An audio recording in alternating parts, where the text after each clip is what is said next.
하나님의 말씀 같이 찾아보겠습니다. 사도행전 9장 20절부터 22절까지입니다. 하나님의 말씀 사도행전 9장 20절에서 22절 우리 천천히 같이 한번 읽어보겠습니다. 즉시로 각 회당에서 예수가 하나님의 아들이심을 전파하니 듣는 사람이 다 놀라 말하되 이 사람이 예루살렘에서 이 이름을 부르는 사람을 멸하려던 자가 아니냐. 여기 온 것도 그들을 결박하여 대제사장들에게 끌어가고자 함이 아니냐 하더라. 사울은 힘을 더 얻어 예수를 그리스도라 증언하여 다메섹에 사는 유대인들을 당혹하게 하니라. 아멘. 우리 옆에 분들 한번 보시고 같이 우리 인사하도록 하겠습니다. 잘 오셨습니다. 은혜 많이 받으세요. 네, 어느덧 2024년 11달이 지나가고 있습니다. 2023년을 보내며 송국, 2024년을 시작하며 영신, 성구 영신 예배를 엊그제 드렸던 것 같은데 벌써 11달이 지나갑니다. 한 해를 시작함에 있어서 여러분이 어떤 계획을 세우시지 않습니까? 내가 그래, 올해는 어떤 결단을, 어떤 다짐을 한번 해봐야 되겠다. 지난 한 해는 잘하지 못했지만 2024년이 시작되면서 한번 변화되어 봐야 되겠다. 이런 다짐들을 하셨을 수도 있을 것 같습니다. 그런데 한 달, 두 달 지나가면서 그게 되던가요? 네, 잘 안 돼서 작심삼일로 끝나는 것도 종종 있기도 합니다. 이 변화라는 게 참 만만치가 않아요. 여러분, 변화는요, 지금까지 내가 살아왔던 삶의 방향을 바꾸는 거예요. 익숙한 것들을 다 내려놓는 거거든요. 좀 심하게 말씀드리면 지금까지 죄를 지었던 것과 결별하는 겁니다. 뿐만 아니라 과거의 것들을 다 청산하는 거예요. 과거에 하나님께서 기뻐하지 않으셨던 것들을 다 정리하는 거죠. 때로는 힘들고 어려웠던 시간들, 상처받은 것들을 다 지워버리는 거예요. 그러면 변화될 수 있거든요. 이 변화가 쉽다, 어렵다? 어렵다. 참 어려운 일 중에 하나입니다. 두려움도 찾아올 수 있고요. 참 불안하다는 거죠. 근데 무엇보다도 우리가 변화되어져 갈 때 기억해야 될 것은 정말 하나님이 원하시는 하나님을 따라갈 것인가 아니면 세상을 따를 것인가 여기서 갈등할 때가 우리 신자들에게도 좀처럼 일어날 수 있는 거죠. 그러나 하나님이 원하시는 건 뭘까요? 세상에서 잘 먹고 잘 살아라 이걸 하나님이 원하실까요? 그렇지는 않거든요. 하나님을 따르는 삶으로 살기를 원하시는 게 우리 하나님의 마음인 줄 믿습니다. 오늘은 이 사도행전 9장을 한 번 더 나누려고 해요. 사울의 이야기를 통해서 사울이 변화되는 거거든요. 근데 변화하면서 뭔가 좀 일들이 일어나요. 그 일들이 일어나는 모습을 보면서 이게 뭔가 하나님의 뜻이 있을 텐데 나의 삶 또한 하나님께서 찾아와 주시고 또 말씀해 주시는 뭔가 세미한 음성이 있을 텐데를 좀 찾아보는 그런 오늘 시간이 되었으면 좋겠어요. 우리 자신에게 좀 이런 질문도 해보면 어떨까 싶습니다. 나는 하나님의 변화된 사람으로 지금 살고 있는가? 내 삶에서 하나님께서 원하시는 변화는 무엇일까? 사울은 예수님을 만나기 전까지 아시는 것처럼 예수님의 제자들을, 예수님을 믿는 사람들을 핍박하던 사람입니다. 그러나 그는 다메섹으로 가는 길에서 누구를 만나요? 예수님을 만났습니다. 그리고 난 이후에 회심을 하게 되지요. 근데 단순한 회심에 끝나지 않아요. 그때 예수님이 찾아오셔서 이렇게 말씀하셨어요. 사울아, 사울아, 네가 어찌하여 나를 박해하느냐? 그 예수님의 음성을 듣고 사울은 땅에 엎드렸습니다. 여러분, 이 사건은요, 사울이 바울이 되는 데 있어서 삶의 방향을 송두리째 다 바꿔놓는 중요한 시작점, 출발점이 되는 거예요. 그래서 그가 그 이후에 복음의 증인으로 세워 가시는 거죠. 이야기를 말씀을 묵상하는 가운데 떠올랐던 인물이 존 뉴턴입니다. 이 존 뉴턴은요, 노회선의 선장이었어요. 그리고 이렇게 방탕한 삶을 살 수 있을까 싶을 정도의 사람이었습니다. 그러나 폭풍 가운데 하나님의 은혜를 경험하며 자신의 죄를 깨닫고 회개하고 후에 변화된 삶을 그가 살아가는 거지요. 노예 무역을 그만두고 하나님의 복음을 전파하는 목사님이 이 존 뉴턴이 됩니다. 그의 고백이 담긴 찬송가가 있지요? 아십니까? Amazing Grace. 나 같은 죄인 살리신이라는 이 찬송은요, 전 세계에 큰 영향을 주어 복음의 능력을 새롭게 증명했습니다. 사울처럼 존 뉴턴의 변화는 단순히 개인적인 변화에 그치지 않았고 하나님의 사명을 이루는 도구, 복음의 증인으로 쓰임받게 된 줄 믿습니다. 과거가 있는 사람이었지만 그럼에도 하나님께서 찾아와 주셔서 그를 쪼물락쪼물락 해주시고 복음의 증인으로 그렇게 만드셨다는 거죠. 여러분은 어떠십니까? 예수님을 언제 만나셨습니까? 그 만남이 우리의 삶을 바꿔놓으셨나요? 아니면 바꾸고 계십니까? 사울의 변화는요, 여기서 끝나지 않았어요. 하나님께서는 다메섹에 살던 아나니아라는 사람을 준비하셔서 사울의 변화를 돕게 하십니다. 하나님은 아나니아에게 나타나서 이렇게 말씀하세요. 15절인데요. 주께서 이르시되 가라, 이 사람은 사울 얘기하는 거지요. 내 이름을 이방인과 임금들과 이스라엘 자손들에게 전하기 위하여 택한 나의 그릇이라. 아멘.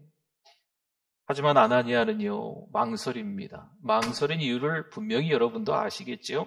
사울의 악명 높은 행적을 이미 이 아나니아도 소문을 듣고 알았던 거예요. 주여, 이 사람은 예수 믿는 사람들을 잡았던 사람입니다. 가가호 방문하면서 끌고 가고 옥에 가뒀던 사람인데요. 아나니아가 두려워하며 망설이는 거죠. 하지만 하나님의 명령을 듣고 순종해서 사울에게 찾아가는 거죠. 혹시 하나님께서 여러분에게도 누군가를 돕도록 부르시고 계시지는 않습니까? 때로는 가족 식구들 가운데, 때로는 여러분 지인들 가운데 하나님이 아나니아에게 찾아와서 말씀하시는 것처럼 찾아가라.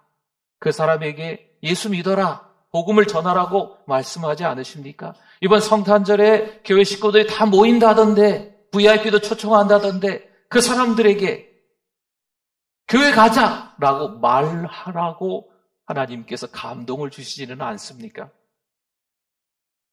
아나니아는요, 사울을 만나 안수하며 이렇게 말합니다. 17절인데요. 아나니아가 떠나 그 집에 들어가서 그에게, 사울에게 안수하여 이르되 형제 사울아, 주 곧 내가 오는 길에서 나타나셨던 예수께서 나를 보내어 너로 다시 보게 하시고 성령으로 충만하게 하신다 하니 아멘, 아멘. 사울은요, 이 만남을 통해서 시력을 회복합니다. 뿐만 아니라 성령을 받습니다.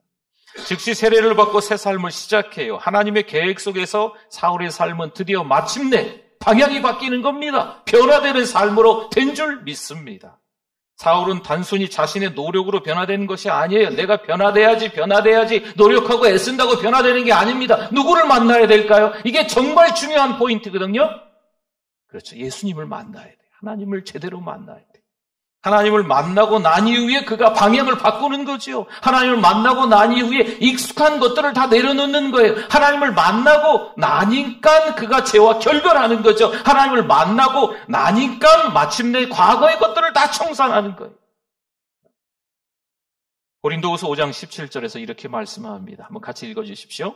그런즉 누구든지 그리스도 안에 있으면 새로운 피조물이라 이전 것은 지나갔으니 보라 새 것이 되었도다. 아멘. 예수 그리스도를 만난 이후에 새로운 삶을 살아야 될 줄 믿습니다. 여러분은 지금 삶의 방향이 어디를 향하고 있습니까?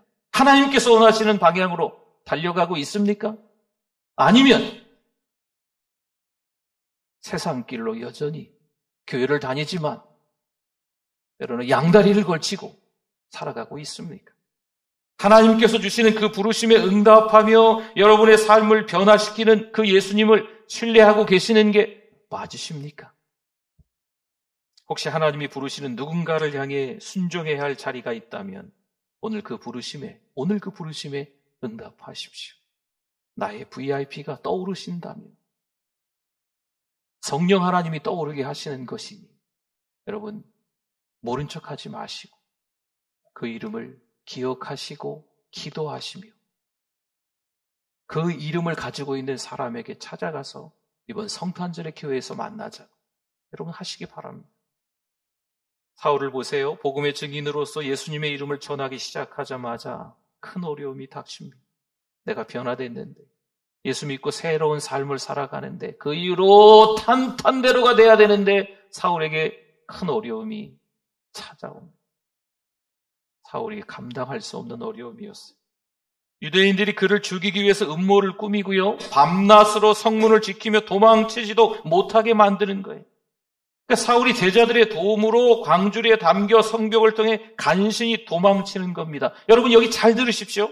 복음을 전하려는 그의 사명은 단순한 말이 아니라 실제로 뭘 걸어야 될 걸까요? 생명까지도 걸어야 되는 일이에요. 사울이 살던 시대만, 그때만 그랬나요? 여러분 지금은 아닐까요? 사울이 살던 그 시대는요, 정말 죽을 똥 살똥하면서 복음을 전했는데 지금은 어떻습니까? 팔짱 끼고 교회 와요.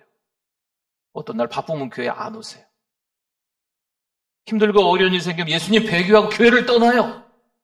여러분 이런 일들이 아주 쉽게 일어나고 있어요. 사울이 겪은 큰 어려움은 단순히 거절이나 조롱이 아닙니다. 생명의 위협입니다. 그가 전한 메시지가 유대인들에게는요 충격적이고 받아들이기 어려운 것이기 때문에 그의 적들은 그를 아예 없애려고 하는 거죠. 이와 같은 위기는 사울에게 큰 두려움을 줄 수 있는 상황이지만 여러분 잘 들어보십시오. 그는 복음의 증인으로서 도망치면서도 분명히 도망자처럼 보였지만 실패한 인생처럼 보였지만 자신의 사명을 그가 포기했다? 아니에요. 도망치는 신세처럼 보였지만 그는 자신의 사명을 포기하지 않습니다. 오늘날 우리도 믿음으로 나아갈 때 크고 작은 어려움을 만날 수가 있어요. 가정에서 나 신앙생활 잘하겠습니다. 결단할 수 있거든요. 하나님이 나에게 주신 그 은혜가 있어서 가족 식구들이 교회 가자! 다 같이 교회 가자! 이야기할 수도 있거든요. 근데 그때서부터 갈등인 거죠. 그때서부터 관계가 서먹서먹해지는 거예요. 가족인데. 직장에서는요. 예수 그리스도를 믿어보니까 정직하게 살아가야 되겠다. 예수 그리스도를 믿는 신앙의 가치로 직장에서도 생활해야 되겠다 했는데 그 이유 때문에 직장에서 불이익을 당하는 거죠. 우리 여기 청년들도 중고등부 오늘 같이 예배드리는데 마찬가지 학교에서도 그런 일이 있는 거예요. 저희가 학교 다닐 땐 쉬는 시간에 국기계양대 앞에 모여서 나라와 민족을 위해서 기도하던 시기가 있었거든요. 근데 애들이 어떻게 했는지 아십니까? 막 손가락질했어요. 막 쉬는 시간에 성경책 읽고 있으면 막 약 올리고 막 이랬어요.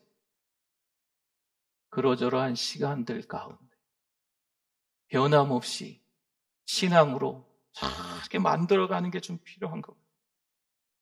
이러한 순간들이 우리에게 찾아올 수 있지만 정말 하나님을 어떻게 신뢰하고 있으십니까? 베드로전서 4장 12절 13절에 보니까요. 사랑하는 자들아 너희를 연단하려고 오는 불시험을 이상한 일 당하는 것 같이 이상히 여기지 말고 오히려 너희가 그리스도의 고난에 어떻게 해요? 참여하는 것으로 어떻게 하라? 즐거워하라. 이는 그의 영광을 나타나실 때에 너희로 즐거워하고 기뻐하게 하려 함이라. 아멘, 아멘. 믿음의 길에 어려움이 찾아오는 것은 이상한 일이 아니라고 성경에서 말씀하고 있네. 신앙으로 살아갈 때 큰 어려움이 닥칠 수가 분명히 있습니다. 하나님께서 우리가 고난을 통해 더욱 단단한 믿음을 갖도록 연단해 가시는 거죠. 하나님께서 쪼물락쪼물락. 이 표현이 좀 그렇긴 하지만 하나님께서 이렇게 쪼물락 해주시. 그게 아파요. 그게 참 고통스러워. 그렇지만 그 시간들을 통해서 우리가 좀 더 다듬어지고 신자가 되어가는 과정인 줄 믿습니다. 광주리를 통해 사울을 도피시키신 하나님, 오늘 우리도 보호해 주시는 줄, 우리 자녀들도 보호해 주시는 줄 믿습니다. 여러분은 지금 어떤 어려움을 겪고 계십니까? 혹시 믿음 때문에 관계의 갈등을 겪고 계시지는 않습니까? 아니면 자신의 연약함과 씨름하며 두려움을 느끼고 있지는 않습니까? 요즘 제가 아내와 함께 이야기하면서 쉽게 자주 나오는 말은 피곤하다. 죄송합니다. 목사로서 은혜입니다. 감사합니다. 아내하고 둘이 이야기할 때도 다 하나님의 은혜지, 하나님께 감사할 것밖에 없어, 이렇게 이야기해야 되는데 아내하고 쏙닥쏙닥 이야기할 때는 피곤해. 어느 날 아내가 그러더라고요. 요즘 피곤하다는 말을 많이 하시네요. 전 몰랐거든요. 근데 상대방이 피드백을 주니까 생각해보니까 아내하고 대화할 때 피곤하다는 말을 너무 많이 했던 거예요. 여전히 제가 잠을 좀 잘 못 자는 편입니다. 수면 부족이 항상 있는 거죠. 지쳐있고 복잡한 일들이 풀리지 않은 상황이 여전히 있으니까 괜찮습니다. 누가 뭐라 하면 괜찮고 전화 와도 괜찮습니다. 이런저런 이야기 괜찮습니다 하는데 이 몸에서는 뭔가 이게 좀 불편한 반응들이 나타나는 거죠. 머리도 아프고 어지러울 때도 있고 어느 날은 그냥 쓰러져서 하루 종일 그냥 있을 때도 있고 제 연약함과 씨름하며 두려움을 느끼고 있습니다. 그럼에도 불구하고 하나님께서는 여전히 여러분 아십니까? 부족한 목사고 연약한 목사지만 하나님이 저를 붙들고 계시는 줄 믿습니다. 하나님은 제 연약함 가운데서도 제 삶을 사용하셔서 복음을 전하는 증인으로 만드신다는 것이죠. 이번 다니엘 세일의 주제가요. 실수와 실패도 하나님은 쓰신다입니다. 실수한 인생, 실패한 인생, 우리가 그럴 수 있어요. 그럼에도 불구하고 실수는 과정이고 실패는 결과일 수도 있거든요. 근데 그러한 과정 속에서 하나님은 모른 척 하시고 버리시고 떠나시고 하시는 게 아니고 하나님은 또 요나를 사용하신 것처럼 사울이 바울 되어 사용하신 것처럼 우리도 하나님은 사용하시는 줄 믿습니다. 저 또한 연약함 속에서 두려움을 사실 느낍니다. 하지만 하나님께서 주시는 은혜를 붙들고 매일 복음의 증인으로 살아가려고 다짐하고 결단하는 거죠. 그래서 이 자리에 서는 거죠. 여러분도 혹시 자신의 연약함과 두려움 속에서 씨름하고 계신다면 하나님께서 여러분을 여전히 붙들고 계시며 복음의 증인으로 세우실 것을 믿으실 수 있기를 바랍니다. 사울은 예수님을 만났어요. 그리고 바울이 된 거죠. 그 다음에 복음의 증인의 길을 살아가게 되는 거예요. 그러나 이 길은 혼자서 걸어갈 수 있는 길이 분명히 아닙니다. 예루살렘으로 갔을 때 제자들은 그의 과거를 두려워하며 받아들이지 않습니다. 여러분, 그건 놀라운 일도 아니에요. 그가 예수를 믿는 자들을 핍박하는 대표적인 사람이었기 때문에 그가 진정으로 변화되었을까? 의심하는 것은 어찌 보면 이것은 당연한 것입니다. 이때 바울은 공동체 신뢰를 얻기 위한 중요한 이 과정들을 겪어요. 바울이 다메섹에서 복음을 전하며 이미 많은 사람들에게 예수 그리스도의 이름을 증언하고 있습니다. 그리고 자신의 삶을 통해서 변화의 증거를 보이며 공동체는 그를 조금씩 받아들이기 시작하는 거죠.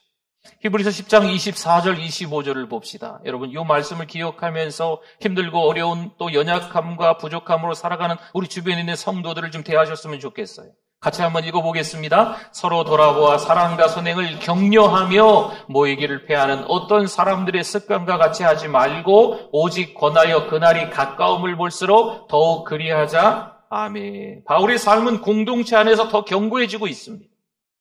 사랑하고 격려하는 사람들이. 물론 처음에는요, 팔짱 끼고 의심했겠죠. 저 사람이 예수 믿는 사람 맞아? 예수를 전하기는 하는데 저래가지고 다시 우리를 다 붙잡아 하는 거 아닐까? 의심이 들기는 했지만 점차 이 공동체 안에서 사랑과 선행으로 바울이 점점 더 견고해져 가는 거죠. 바울의 변화는요, 공동체의 역할과 밀접하게 연결되어 있습니다. 공동체 신뢰를 얻으면서 복음의 증인으로 다듬어져 가고 있는 거죠. 여러분, 공동체는요, 그를 통해 하나님의 역사를 함께 이루는 거예요. 바울 혼자 되는 게 아닙니다. 공동체와 함께 더불어 되는 거예요. 여러분, 전도를 할 때도 혼자 감당하기가 어려워요. 신앙생활 할 때도 나만 혼자 신앙생활 잘하면 되지. 아닙니다. 가끔 말씀드립니다만 마귀밥이 될 수 있어요. 공동체와 함께, 교회에서, 사랑방에서 함께 은혜를 나누고 함께 그 은혜를 흘려보내야 될 줄 믿습니다. 이러한 모습은 오늘 우리 교회에서도 사랑방에서도 마찬가지예요. 성도 여러분, 우리의 사랑방과 교회는 어떤 공동체일까요? 누군가 새로운 분이 찾아오셨을 때 따뜻하게 잘 맞이해 주시고 또 하나님의 은혜를 잘 나누고 계십니까? 아니면 째려보고 이상한 데서 온 사람 아니야 하고 의심하며 선을 긋거나 있지는 않습니까? 이 교회 안의 성도들이 참 이렇게 아주 결속력이 너무 가깝게 지낼 때 외부의 어떤 성도가 찾아오면 대부분 느껴지는 게 이 교회는 텃세가 있어.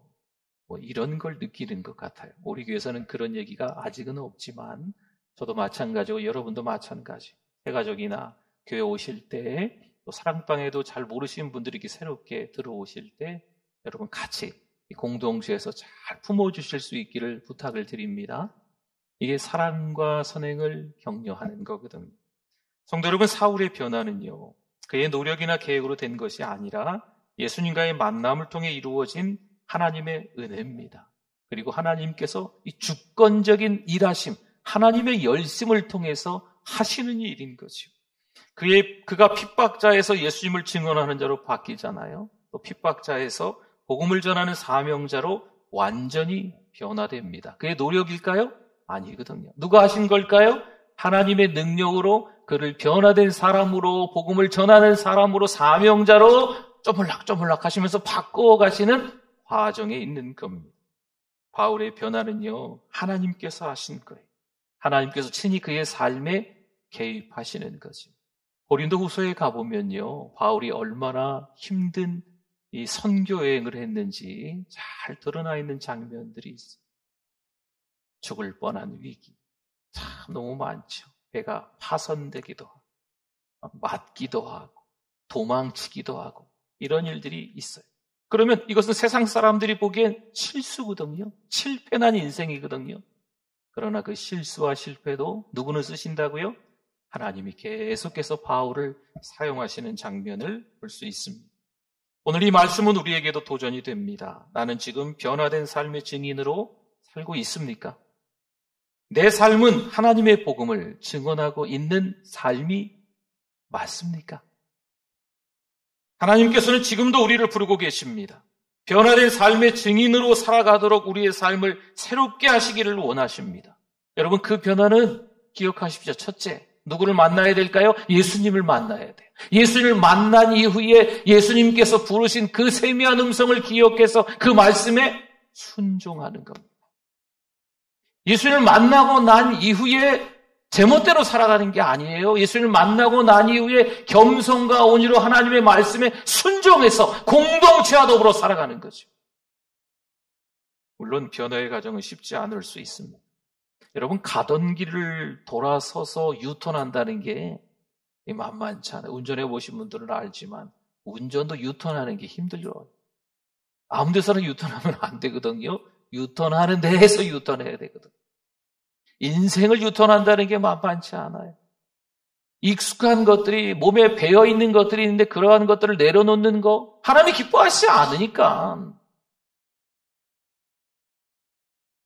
제가 한번 이렇게 운전하고 다른 데서 목회하다가 근데 어떤 집사님을, 길거리에 서 있는 집사님을, 이 집사님은 교회에서 신앙생활 잘 하시고 막 주변 분들하고 다 은혜롭게 막 이야기하시고 어떤 때는 막 교회에서 큰 소리 치기도 하시고 이런 분인데 길거리에서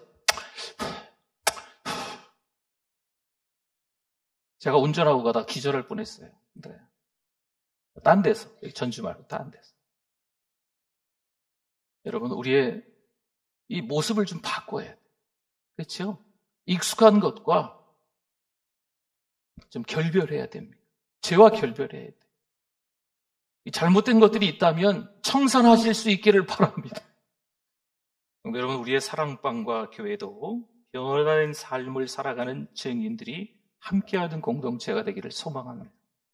바울이 예수님과의 만남을 통해서 복음의 증인으로 세워졌듯 우리도 예수님과의 깊은 만남을 통해서 변화된 삶을 사시고 서로를 사랑하고 격려하는 공동체가 다 되실 수 있기를 소망합니다. 아멘. 오늘 말씀 기억하면서 주여 한번 부르짖고 기도합니다. 주여, 하나님 아버지, 잘못했습니다. 믿음으로 살아가야 되는데 아웅당하며 살아갔습니다. 하나님의 마음을 알지 못하고 엉뚱하게 잘못된 길로 갔습니다. 하나님이 기뻐하시는 삶으로 살아갈 수 있는 목사가 우리 성도들이 다 되시게 하여 주시옵소서. 하나님의 은혜가 풍성해서 성령 충만함으로 살아가는 우리들 다 되게 해주실 줄 믿습니다. 하나님 아버지, 감사합니다. 하나님의 은혜를 알고 살아가는 우리들 되게 하여 주시옵소서. 오늘 또 추수감사주일을 지나고 성찬식으로 모이게 해주신 하나님 감사합니다. 예수님이 나 때문에 찢겨진 몸을 기념하며 성찬을 받겠습니다. 예수님이 나 때문에 흘리신 그 피를 기념하며 성찬을 받으려고 합니다. 다시 한번 예수님께서 나의 죄 때문에 십자가에 달려 죽으심을 기억하고 구원받은 하나님의 자녀로 살아갈 수 있는 귀한 성찬식이 될 수 있도록 인도하여 주시옵소서. 주님 한 분으로 충분합니다. 예수님의 이름으로 기도드립니다. 아멘.